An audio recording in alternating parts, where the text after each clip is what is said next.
Guys, এই মুহূর্তে আমি আছি আমাদের চকরিয়া রেল স্টেশনে। আর আমার পাশে দেখতেছেন কক্সবাজার জেলার জনপ্রিয় কন্টেন্ট ক্রিয়েটর আব্দুল্লাহ রিয়াদ ভাই। আর রিয়াদ ভাইয়ের কাছ থেকে আমি আজকে জানতে চাইবো নতুন কিছু। তো রিয়াদ ভাই, আপনার ভবিষ্যৎ পরিকল্পনা কি, যদি বলতেন দর্শকদের উদ্দেশ্যে একটু। তুমি নতুন কিছু কি জানাবা? সবকিছু তো জানাই দিছো, আমার বাড়ি গাড়ি সব, আমার যা যা আছে সব তো জানাইছি। এখন জানতে চাচ্ছ যে আমার ভবিষ্যৎ পরিকল্পনা কি? জি জি।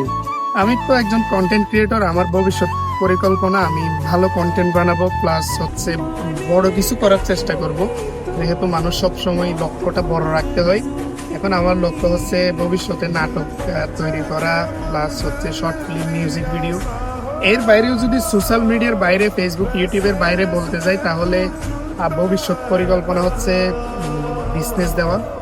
আমি অলরেডি প্ল্যানিং করতেছি আমাদের চৌতরিয়াতে হয়তো বড় একটা বিজনেস দিতে পারি। আপনারা সবাই দোয়া করবেন। কি আনবো, কি নিয়ে বিজনেসটা করব সেটা এখন জানাচ্ছি না, সেটা আপনারা দেখতে থাকুন। ইনশাল্লাহ আপনারা তো জানতে পারবেনই আমার আইডিতে, অথবা সোহাইবে সবকিছু নিয়ে ভিডিও করে ফেলবে সোহাইব, সমস্যা নাই। Yes, ইনশাআল্লাহ। ইনশাল্লাহ দোয়া করবেন যাতে সোহাইব একদিন সবকিছু করতে পারে, সাকসেস হতে পারে সোশ্যাল মিডিয়াতে, প্লাস হচ্ছে ব্যবসা করেও টাকা ইনকাম করতে পারে।